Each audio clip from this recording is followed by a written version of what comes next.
Muy buenos días a todos, soy el maestro y entrenador de la FIDE, Sebastián Fell. Y vamos a ver una partida que me encanta, que yo la descubrí hace muchos años en una vieja revista, creo que fue un ajedrez de estilo, que es una revista que era muy popular de ajedrez acá en Argentina. Y es una partida que se jugó por correspondencia, como pueden ver abajo, y CCF es la International Correspondence Chess Federation, creo, o Chess Correspondent, no, suena mejor Correspondence Chess Federation, que es la Federación Internacional de Ajedrez por Correspondencia, en 1964, en la época en que las partidas por correspondencia eran realmente por correspondencia, se mandaban cartas con las jugadas entre ambos jugadores. Y si no me equivoco, los dos jugadores, tanto Sundin como Anderson, por favor no confundirse con Ulf Anderson, este es otro, es con E, creo que es Erik Anderson. Los dos son suecos y aparentemente allá en Suecia esta es considerada la inmortal del ajedrez por correspondencia. Y la verdad es que no conozco tantas partidas por correspondencia, no he visto ni analizado muchas, pero creo que se merece muy bien ese título. Es una gran partida y merece la pena ser conocida por todos nosotros. Así que vamos a ver esta partida que empezó con peón rey, e4. Tengo que decir que Sundin era un maestro internacional por correspondencia y que ha llegado a jugar un campeonato mundial por correspondencia en el que salíamos más o menos por mitad de tabla. Contra E4, este Anderson Noulf juega E6, la defensa francesa, D4, D5 y en esta posición el blanco tiene tres opciones principales que son caballo C3, caballo D2 y E5. También por supuesto existe peón por peón, que es la variante del cambio, que tengo acá un video en el canal analizándola.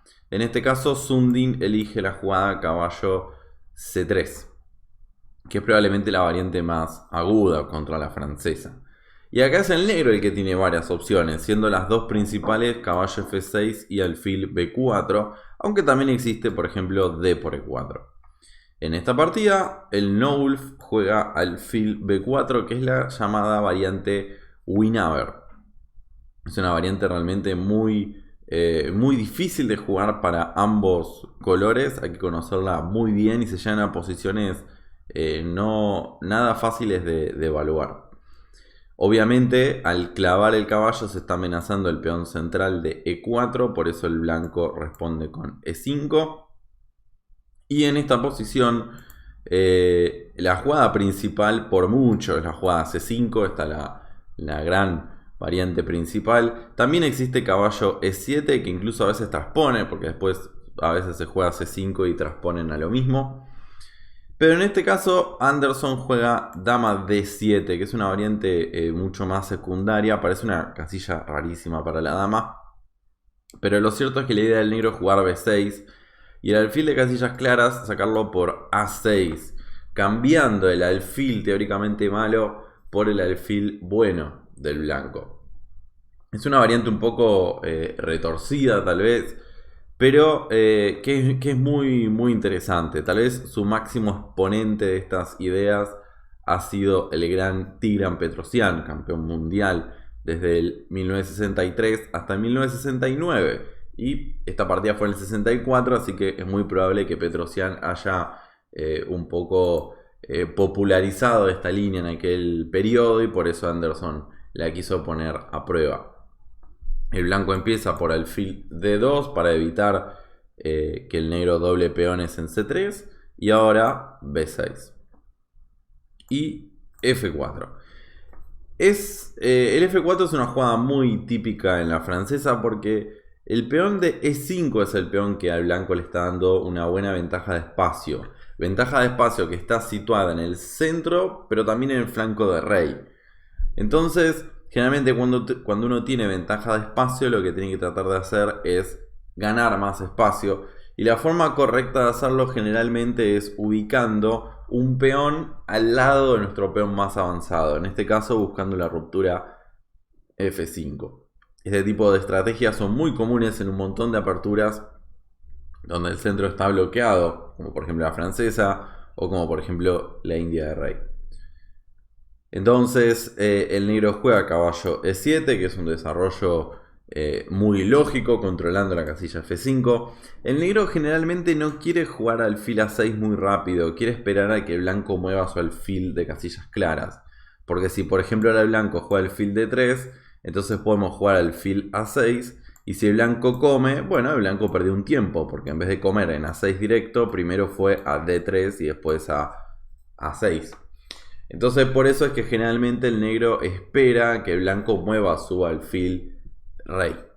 Y por el mismo motivo el blanco generalmente no se apura en desarrollar su alfil rey. Y por eso juega dama G4, una jugada súper común en la francesa, en especial en la variante Winawer. Porque como el alfil negro ya no está en F8, sino que se desarrolló a B4, el punto G7 queda débil. Y el blanco trata de atacarlo inmediatamente. Además, como dijimos, el blanco tiene ventaja de espacio en el centro flanco de rey. Entonces eso generalmente lleva al blanco a crear ataque en dicho sector del tablero. Y acá la verdad es que el negro hace una jugada que no me termina de gustar. Para mí acá lo bueno es simplemente enrocar corto. Para mí la jugada correcta es enroque corto.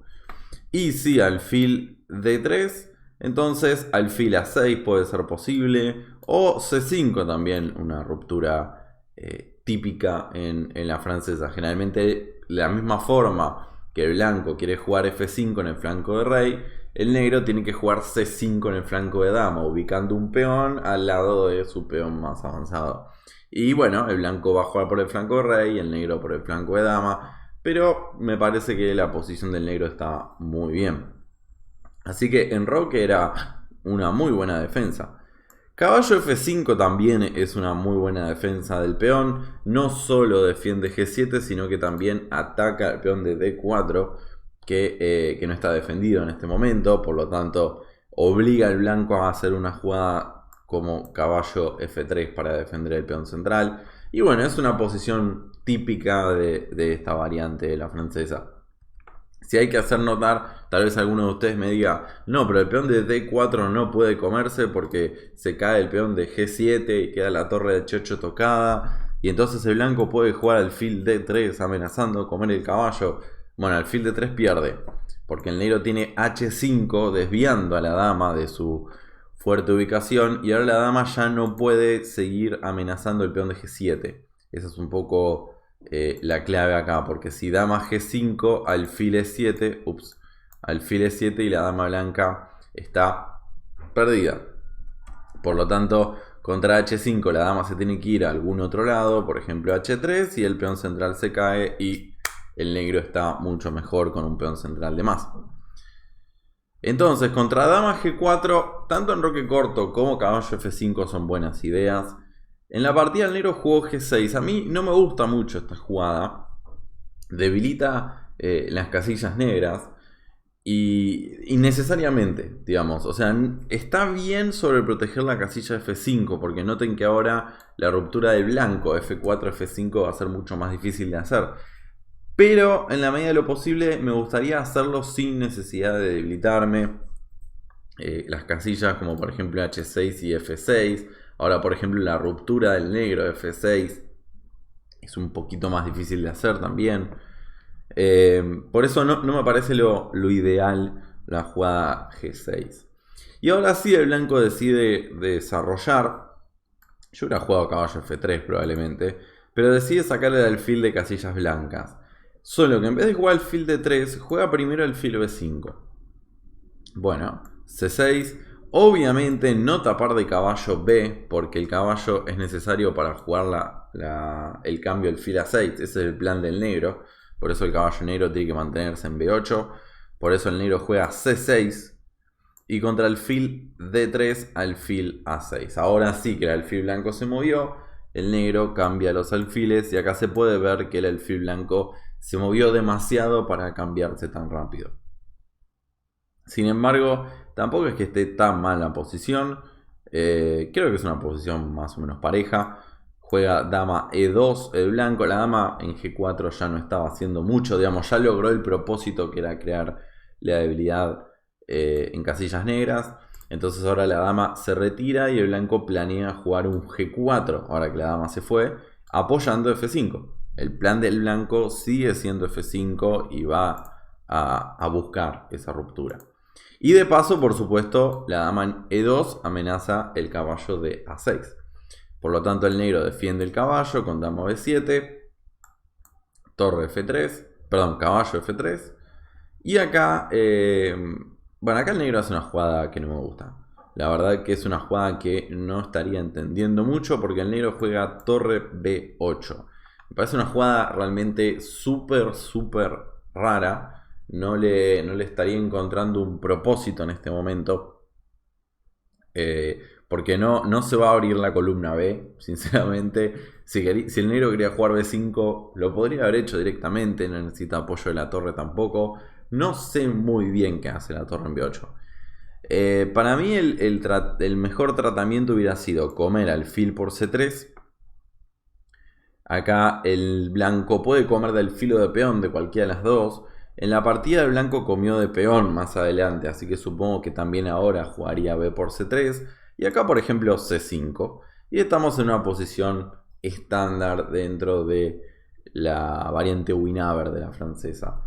También hay una idea interesante que también es típica, que es jugar caballo C7 para poner la dama en A6. Tratando de cambiar la dama blanca que defiende un poco las casillas claras. Noten que si se produce el cambio de damas, el blanco se quedaría con un alfil de casillas negras malo, chocando contra sus propios peones centrales, y el negro tendría dos caballos buenísimos en una posición bloqueada. Podría poner un caballo en F5 y tal vez el otro en C4 luego de algunas pequeñas maniobras. Entonces esta también es una idea bastante posible. Sin embargo, como dije, después de caballo F3, jugada número 12, el negro juega torre B8, que es una jugada que no le encuentro sentido. Antes critiqué la jugada G6, pero por lo menos tenía cierta lógica. Torre B8 no le encuentro ningún sentido. Y acá Sundin elige jugar de una forma bastante agresiva. Que bueno, si ya les dije que esta partida se llamaba la Inmortal Postal, claramente el blanco va a jugar de una forma agresiva. Y ya plantea ese tipo de partida jugando rey F2. No tiene nada de malo enrocar corto. Para mí sería lo más lógico enrocar corto. Pero prefiere jugar con el rey en F2. Conectando las torres. Probablemente quiere mantener la torre en H1 para luego después avanzar el peón de H y también buscar cierto ataque. Aprovechando que el peón de G6 le permite al blanco una ruptura interesante. Entonces el blanco va a jugar G4, H4, H5 y va a atacar por ese sector. Y sinceramente, como el centro está bloqueado, no está tan mal el rey blanco en F2. No es tan fácil de atacar, da un poco de miedo. Pero noten que las piezas negras están más en el flanco de dama y no pueden pasar tan fácil al territorio rival. Esto es algo también muy característico de estas posiciones bloqueadas de la francesa. Hay muchas partidas en la francesa donde tanto el blanco como el negro también muchas veces se queda con el rey en el centro y no pasa nada. Entonces acá el negro decide comer alfil por caballo. Es una medida necesaria porque jugar C5 inmediatamente le permite al blanco jugar caballo B5, que es una jugada terriblemente fuerte porque amenaza un doble en D6. El negro tiene que defender ese doble con, por ejemplo, caballo C8. Y ahora el blanco simplemente juega C3 y el alfil del blanco está perdido. Por ejemplo, si alfil A5, torre a B1, amenazando B4 y el negro está perdiendo el alfil. No hay forma de salvar ese alfil. Aunque el negro juegue C4, jugamos B3 y después jugamos B4 igual. Y no lo puede evitar el negro. Por eso es que para jugar C5 es necesario primero capturar el caballo de C3. Y eso es justamente lo que hace el negro en su jugada número 13, alfil por C3. Y acá otra jugada rara de blanco, pero interesante, porque come de peón, juega B por C3. Comer de alfil por C3 no tiene absolutamente nada de malo y es también posible. Entonces uno se preguntaría, ¿Por qué el blanco se dobla peones sin necesidad? Bueno, la idea es tratar de sostener el centro. Ese peón de C3 ya está defendiendo el peón de D4. Entonces contra la jugada C5 del negro, que es la que hace, el centro ya está defendido. No, recordemos que el blanco siempre quiere tratar de retomar de peón en D4 para que esos peones mantengan el control del centro. No quiere comer de pieza, porque si el blanco come de pieza en D4, entonces el punto E5 puede quedar un poco más vulnerable sin los dos peones que lo defiendan. Dicho esto, alfil por C3 no tiene nada de malo tampoco. Pero me gusta alfil por C3. Es la estructura típica en la Winawer. Lo que pasa es que uno se preguntaría para qué el blanco juega alfil D2 si vas a comer de peón, ¿no? Pero bueno, ese sería otro tema. Y acá juega extremadamente raro el blanco. La verdad que el blanco va a ser una partida brillante, ya lo vamos a ver. Pero sus siguientes 2 o 3 jugadas me parecen muy raras. Porque el blanco acá tiene que un poco elegir dónde va a jugar, ¿no? Va a jugar en el flanco de dama, va a jugar en el flanco de rey. Estructuralmente el blanco debería ir por el flanco de dama, por el flanco de rey, perdón, y jugar G4. Esto sería lo más estándar para tratar de buscar la ruptura de F5. No es que sea súper grave para el negro, pero ese debería ser el plan. Acá, por ejemplo, una idea muy interesante para el negro sería torre C8, ocupando la columna C que muy probablemente se abra. Aunque bueno, ¿para qué jugó torre B8 antes? O también caballo C7 con idea de dama A6, esta idea que ya mostré en una variante anterior. También sería una buena idea para el negro con chances para ambos jugadores. Pero G4 es una jugada lógica. Otra jugada lógica sería intentar jugar por el flanco de dama y hacer una 4, con idea tal vez de jugar una 5 previo pasaje de la torre a la columna B y tratar de cambiar el peón de A que es aislado y tratar de abrir líneas por el flanco de dama. Este también sería un plan razonable, en este caso jugando por el flanco de dama. Pero me parece que este es un buen momento para el blanco para decidir qué hacer. Ya completé el desarrollo, tengo todas las piezas, las torres conectadas. ¿Ahora qué? En cambio el blanco juega en su jugada número 15, dama B5 jaque. Y contra caballo C6 juega torre de A B1. Y la verdad es que estas dos jugadas no las estaría entendiendo mucho. Porque no sé qué está haciendo ahí. La columna B obviamente no está abierta y no se va a abrir pronto. Porque si comemos en C5 nos va a retomar de caballo. Porque el caballo va a querer saltar a E4 donde hay una casilla más que interesante. La idea de romper con A4 a 5 todavía no es viable porque el caballo negro está defendiendo a 5. Y además como que la dama blanca está muy expuesta, ¿no? Generalmente cuando hay tantas piezas en el tablero uno quiere que la dama esté un poco más protegida. No quiero mandarla al frente incluso sola, porque está básicamente sola la dama ahí. Entonces, la verdad es que no le encuentro mucho sentido y no es un buen plan. Esto no está bien para el blanco. Pero lo que sí logra es que el negro, tal vez hay, pasa que es una partida por correspondencia, ¿no? Hay que siempre evaluar eso, pero tal vez quiso hacerle pensar al blanco de que iba a jugar al negro, que iba a jugar por el flanco de dama. Y entonces ahora que el blanco está llevando la dama al flanco de dama, el rey negro decide enrocar corto, lo cual tiene sentido, corriendo para el otro lado. Lo que pasa es que ahora que el rey está en el flanco de rey, el blanco puede atacar por dicho sector y jugar G4, que es la jugada que hace. Entonces el blanco ya está listo para jugar F5, para avanzar el peón de H. Tal vez fue una estrategia así como de desviar la atención, que el negro piense que el blanco va a jugar por el otro lado, ¿no? Me parecería como un poco rebuscado. Es verdad que a veces ese tipo de cosas suceden en las partidas, no digo que no. Pero en partidas por correspondencia no sé, digamos, yo no soy especialista, nunca jugué partida Sí jugué por correspondencia, pero en la edad actual, no por carta. Nunca jugué por carta, así que tampoco es que conozca tanto sobre los métodos y costumbres de este tipo de juego. Pero en lo personal me parece muy raro. Ahora sí, el blanco se define por un plan y juega G4 y está listo para el ataque en el flanco de rey. Lo que pasa es que, bueno, también mientras tanto el blanco hizo algunas jugadas medio de pérdida de tiempo. Entonces el negro juega caballo A5, una jugada típica, liberando la columna C. El negro va a poner la torre en la columna C. Y además el caballo puede saltar a C4.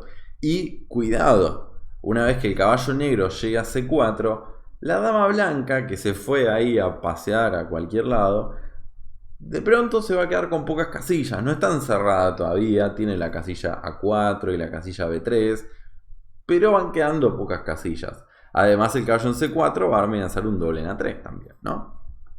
Entonces, el negro la verdad es que está jugando de forma muy lógica. Aprovechando que la dama blanca no está muy bien ubicada, trata de generar contrajuego en el flanco de dama, lo cual tiene toda la lógica del mundo.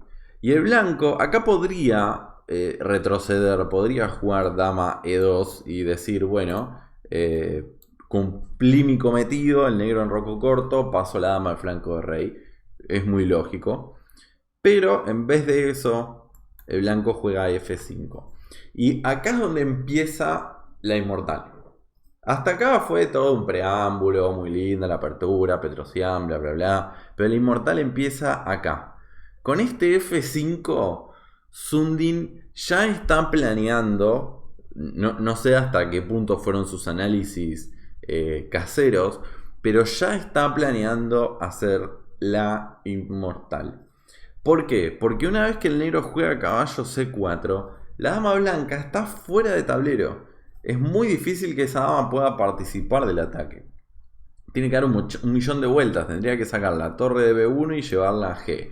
Después la dama ponerla en B1, después ponerla en F1 y después, no sé, pasar a G2 o H3. Son un montón de tiempos.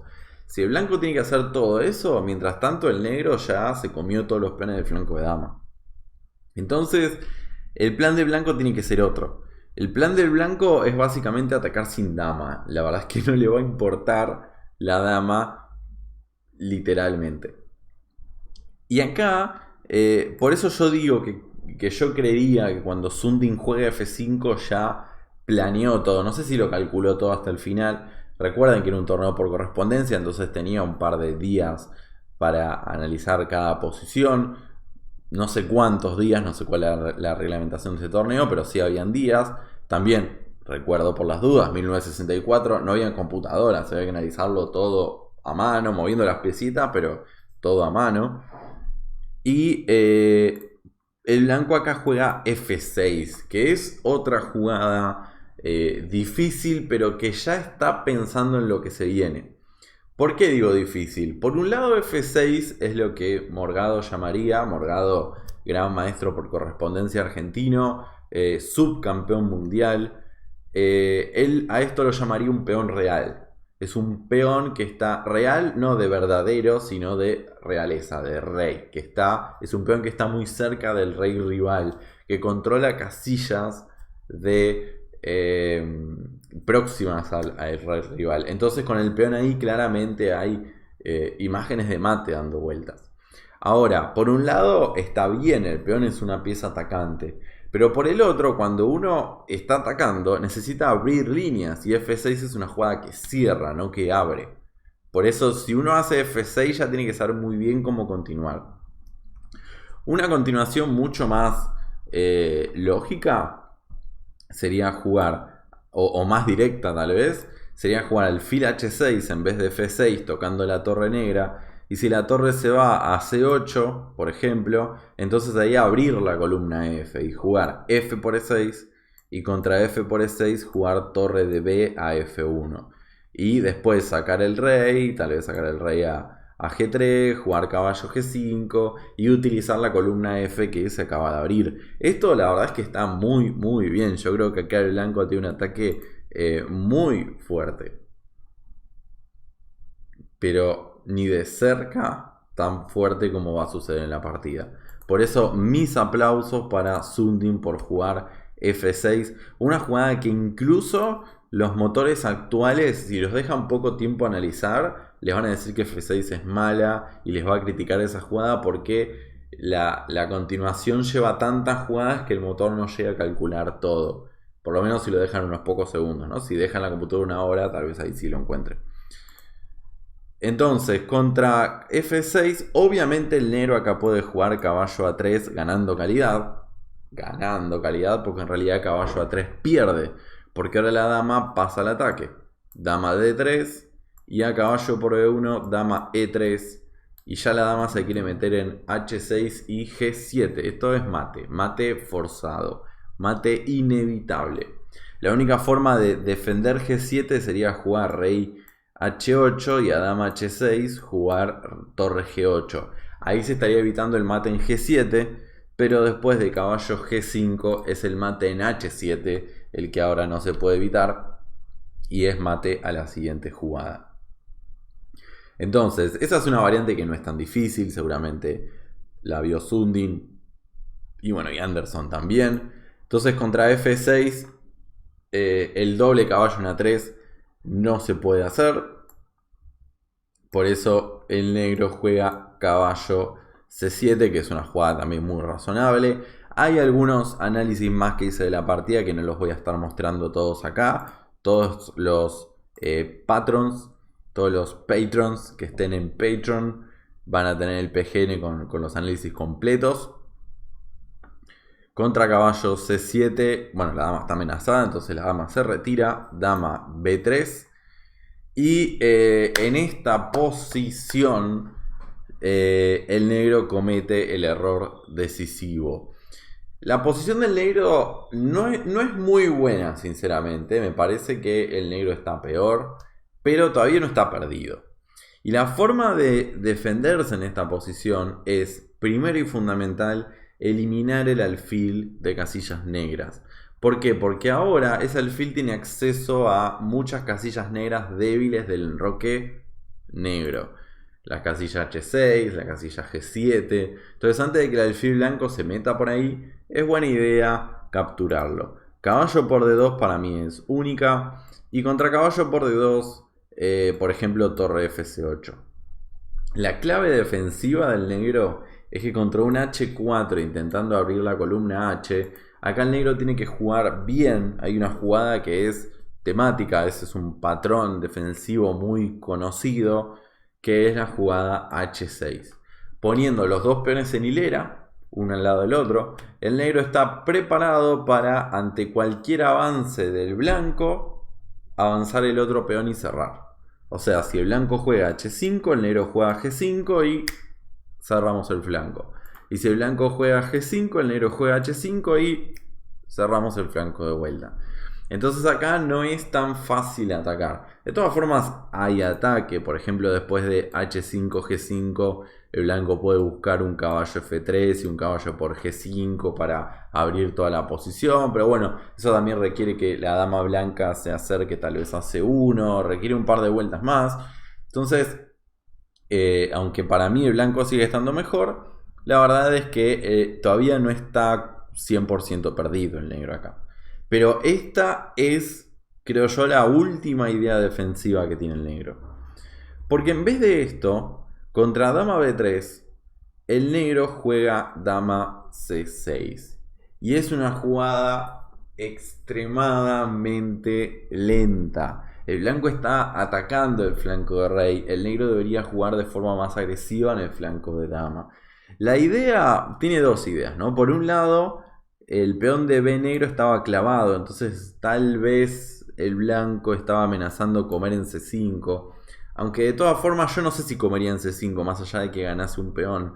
Porque estaría abriendo todo el flanco de dama y le estaría permitiendo al negro activar sus piezas y conseguir contrajuego en ese sector.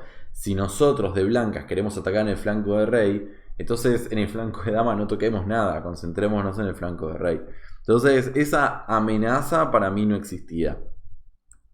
Por otro lado, la idea de dama C6 es que la dama blanca ahora está encerrada. Noten que la dama blanca ahora no puede moverse. ¿Está encerrada para siempre? No, el blanco puede mover la torre de B1 y la dama se podría escapar por B1. No es que la dama esté perdida, pero sí está encerrada y el negro va a querer aprovechar eso tácticamente. Por lo pronto, el blanco aprovecha que no le comieron el alfil, entonces retiramos el alfil a H6 antes de que lo coman. No va a tener una segunda oportunidad el negro. Amenazamos la torre negra, así que la torre se tiene que ir. Se va la torre de F a C8 porque la columna C probablemente se vaya a abrir. Y ahora H4. Y acá tenemos la idea blanca. La idea blanca es jugar H5, comer en G6 y abrir la columna H para la torre. Y en ese caso estaría la torre atacando, el alfil de casillas negras atacando, el caballo blanco que puede saltar a G5 atacando. Y no nos olvidemos el peón de F6. El peón de F6 también es un peón que está atacando, está ahí al lado del rey. Y la verdad es que es un ataque muy, muy violento y probablemente ganador. Entonces el negro sigue con su plan y juega A5. Y con A5 está amenazando A4 y ganar la dama. ¿Se acuerdan que les dije? La dama blanca no se puede mover. Entonces ahora A4 está ganando la dama. El blanco acá podría jugar A4 para evitar la amenaza. A lo que el negro, supongo yo, iba a jugar B5 para tratar de abrir líneas en el flanco de dama. Sinceramente, no funciona. El ataque blanco es mucho más fuerte que el ataque negro. Incluso noten que B5, si el negro después juega B por A4, puede haber un dama por B8 y la torre blanca entra por octava fila, lo cual me da mucho miedo. Pero Sundin tenía ganas de hacer la inmortal. Cuando uno hace una partida inmortal, no solo la juega, sino que tiene ganas de hacerla, porque uno necesita desplegar una cierta creatividad, una cierta energía, y también, en especial en las partidas en vivo, un cierto grado de riesgo, ¿no? Porque siempre está el riesgo de que estas combinaciones brillantes no funcionen, de que hayamos calculado mal alguna variante y perdamos. Y entonces el blanco decide no hacer caso a la amenaza y juega H5. H5, doble signo de admiración, jugada brillante, continuando con el ataque y permitiendo al negro jugar A4, con lo cual el blanco está perdiendo la dama. En realidad no está perdiendo la dama, entregó la dama. H5, que es una jugada de ataque muy natural, es un sacrificio de dama. Entonces necesita estar muy bien calculado. Y Sundin la calculó y muy bien.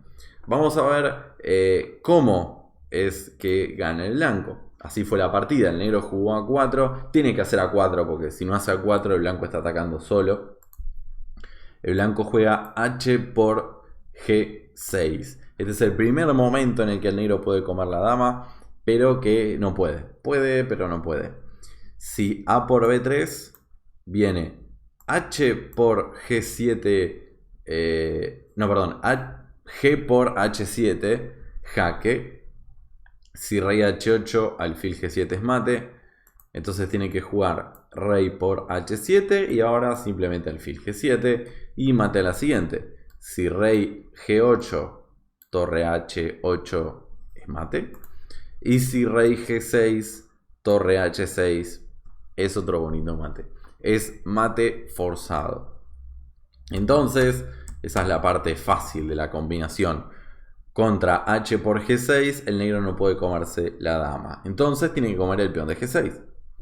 Si H por G6, simplemente alfil G7 y el mate torre H8 es inevitable. Mate a la siguiente. Ese peón de G6, de F6, les dije que iba a ser bueno. Entonces el negro, jugada 24, tiene que jugar F por G6 única. Y en esta posición, el blanco tiene por lo menos dos jugadas ganadoras. Vamos a ver la que hizo en la partida. La otra se las voy a dejar de tarea, o si me siguen en Patreon van a poder verla en el PGN adjunto. La jugada que hizo Sundin en la partida es caballo G5. Lo que me encanta del ataque blanco es que, más allá de que es más o menos forzado, es sumamente conceptual, en el sentido de que el blanco simplemente sigue llevando piezas. Y el blanco, junto con su torre, caballo, alfil y peón, va a dar mate.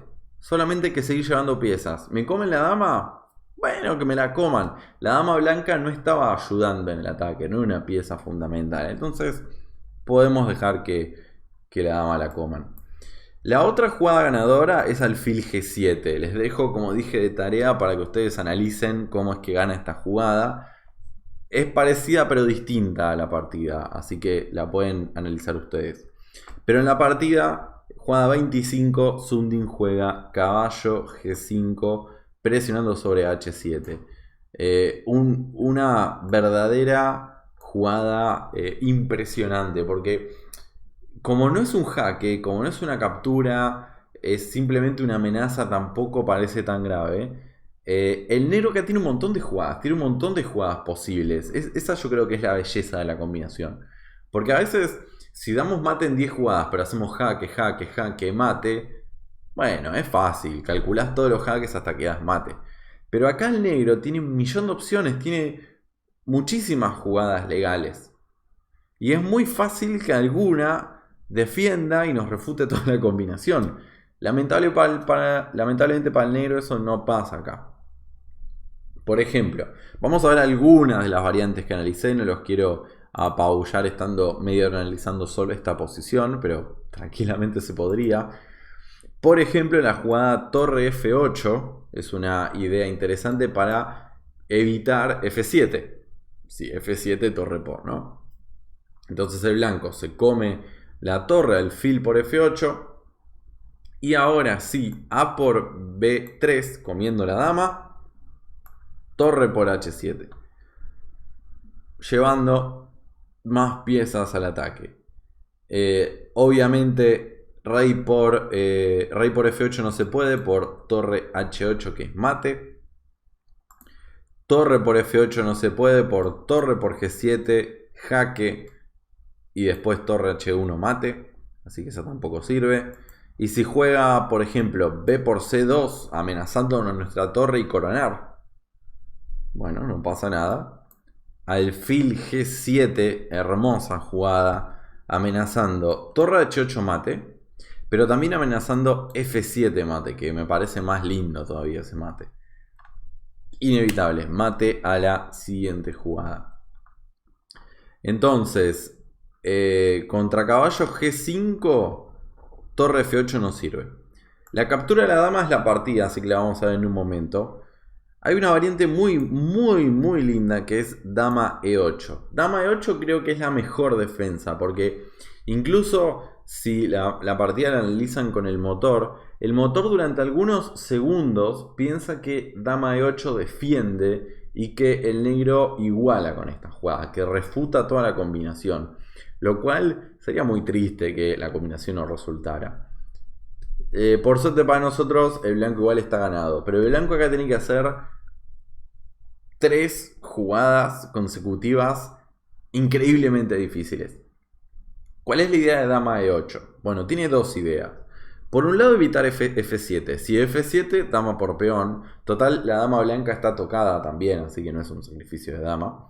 Y la otra idea de dama E7 es que si hacemos algo como por ejemplo alfil G7, el negro puede tapar la columna H con H5, aprovechando que la dama está defendiendo H5. Entonces nuestra torre de H1 no puede sumarse al ataque. Entonces contra dama E8, la única jugada ganadora, aparentemente, es alfil F8. Hermoso. Hermosa jugada. Imposible de ver. Por lo menos una partida viva. No partida por correspondencia, tal vez sí, pero una partida viva para mí es imposible. Ahora sí el blanco está amenazando torre por H7 con un montón de imágenes de mate. Entonces el negro tiene que jugar H5 para defender ese peón. Y ahora el blanco tiene única jugada ganadora. Dama por C4. Y a D por C4, alfil D6. Y el blanco está ganado. Misterios de la vida. Pero la idea del blanco es que va a jugar F7 a la próxima. Va a recuperar la dama. Después va a comer en H5. Y con las dos torres va a dar casi mate al rey negro. Por ejemplo, si el negro acá juega torre B7, por decir una jugada, F7, dama por F7, caballo por F7, rey por F7, materialmente está más o menos parejo, pero después de G por F5 la clave es que el ataque blanco continúa. El blanco tiene dos torres y un alfil atacando al rey negro que está solo. Se los dejo de tarea para que ustedes analicen esta posición, pero el blanco acá tiene ataque de mate, está ganado. Pero claramente las jugadas alfil F8, dama por C4 y alfil D6 son tres jugadas que son únicas, repito, son las únicas jugadas que ganan y son increíblemente difíciles de encontrar. Me encantaría saber si Sundin lo hubiera encontrado. O sea, yo las encontré porque me ayuda Stockfish, pero en el 64, sin Stockfish, me encantaría saber si Sundin hubiera sido capaz de encontrarla, aún con muchas horas para analizar la posición. Tal vez sí, y sería una muy grata sorpresa. Pero en la partida, el negro decide sucumbir de una forma mucho más elegante. Y contra caballo G5 no juega dama E8, que para mí es la mejor defensa práctica, sino que juega A por B3. Se come la dama. Entonces le pregunta a Anderson, le pregunta a Sundin: ¿y ahora cómo me ganas? A ver, está bien, muy lindo. Tenés torre, tenés caballo, alfil, peón, pero ¿cuál es el mate? ¿Cuál es el mate? Bueno, creo que es la primera vez y última vez que les voy a pedir que pausen el video y traten de encontrar a ver cómo es que juega el blanco y gana. Porque ahora sí es ganar de forma forzadísima. La jugada ganadora es F7 jaque, que es una jugada muy lógica, es jaque. Rey H8 única. Y acá la jugada demoledora es caballo por H7, abriendo la columna H. Lo que me encanta también de este remate es que hay más de una jugada ganadora, digamos. Sundin no hace las únicas, pero sí hace las más rápidas. Siempre encuentra el mate más rápido, más allá de que hayan otras variantes de mate.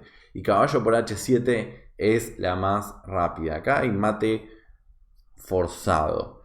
Por ejemplo, si rey por H7, alfil F8 es un muy bonito mate con la torre de H1.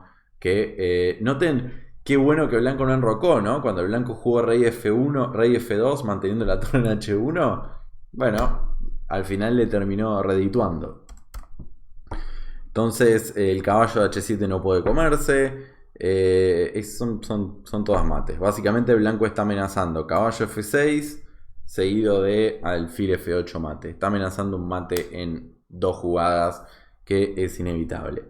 En la partida el negro juega B por C2, ya completamente perdido. Le toca la torre blanca amenazando coronar, pero de vuelta Sundin hace la jugada más precisa, que es caballo F6, y me importa un comino la torre de B1, porque contra C por B1 coronando dama, acá Sundin juega dama F8, entregando la dama, porque ya había entregado una dama, ahora entrega una segunda dama. Y lamentablemente para todos nosotros, el negro acá decidió abandonar. ¿Por qué? Porque acá la única jugada es torre por F8. Y acá la idea de Sundin era jugar alfil G7 jaque, descubierto. Descubierto, jaque doble. Única rey por G7 y torre H7 mate. Un mate hermoso, hermoso. Esto es lo que se llama en composición, es lo que se llama economía. El blanco está dando mate con las únicas dos piezas que tiene. No le quedaron más piezas, solo tiene una torre y un caballo.